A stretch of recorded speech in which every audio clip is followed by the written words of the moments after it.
भगवान श्री कृष्ण के नाम से पहले श्री राधा रानी का नाम क्यों लिया जाता है? आइए जानते हैं इस लीला को। कहते हैं कि जो व्यक्ति श्री राधा रानी का नाम नहीं लेता है, सिर्फ कृष्ण कृष्ण रटता रहता है, वह उसी प्रकार अपना समय नष्ट करता है जैसे कोई रेत पर बैठकर मछली पकड़ने का प्रयास करता है। श्रीमद् भागवत नामक ग्रंथ में उल्लेख मिलता है कि जो भक्त श्री राधा का नाम लेता है, भगवान श्री कृष्ण सिर्फ उसी की पुकार सुनते हैं। इसीलिए कृष्ण को पुकारना है तो राधा को पहले बुलाओ। जहां श्री राधा होंगे वहां कृष्ण खुद ही चले आएंगे। पुराणों के अनुसार भगवान श्री कृष्ण स्वयं कहते हैं कि राधा उनकी आत्मा है, वह राधा में और राधा उनमें बसती है।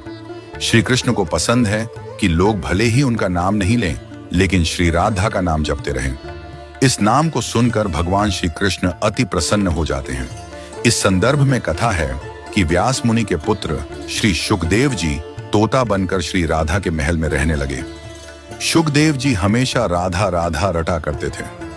एक दिन श्री राधा ने शुकदेव जी से कहा कि अब से तुम सिर्फ कृष्ण कृष्ण नाम जपा करो। शुकदेव जी ऐसा ही करने लगे। इन्हें देखकर दूसरे तोता भी कृष्ण कृष्ण बोलने लगे। श्री राधा की सखी सहेलियों पर भी कृष्ण नाम का असर होने लगा। पूरा नगर कृष्णमय हो गया। कोई राधा का नाम नहीं लेता था। एक दिन श्री कृष्ण उदास भाव से श्री राधा से मिलने जा रहे थे। श्री राधा जी कृष्ण की प्रतीक्षा कर रही थी। तभी नारद जी बीच आ गए। श्री कृष्ण के उदास चेहरे को देखकर नारद जी ने पूछा कि प्रभु आप उदास क्यों हैं? श्री कृष्ण कहने लगे कि राधा ने सभी को कृष्ण नाम रटना सिखा दिया है। कोई राधा नहीं कहता, जबकि मुझे राधा नाम सुनकर प्रसन्नता होती है। श्री कृष्ण के ऐसे वचन सुनकर श्री राधा की आंखें भर आईं।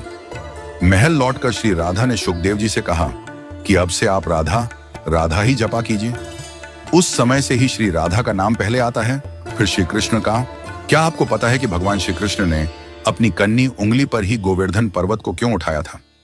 जब भगवान श्री कृष्ण गोकुल वासियों को इंद्रदेव के प्रकोप से बचाने के लिए गोवर्धन पर्वत उठाने वाले थे, तो उन्होंने अपनी उंगलियों से पूछा कि वे किस पर पर्वत को उठाएं।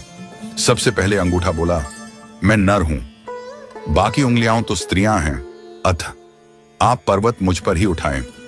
फिर तर्जनी बोली, किसी को यदि चुप कराना हो या कोई संकेत करना होता है तो मैं ही काम आती हूं, इसलिए आप केवल मुझ पर ही पर्वत उठाएं। इसके बाद मध्यमा बोली, सबसे बड़ी होने के साथ साथ शक्ति भी रखती हूं, अतः आप पर्वत मेरे ऊपर ही उठाएं। फिर अनामिका बोली, सभी पवित्र कार्य मेरे द्वारा ही संपन्न होते हैं। मंदिरों में देवी देवताओं को मैं ही तिलक लगाती हूँ, अतः आप मुझ पर ही पर्वत उठाइए।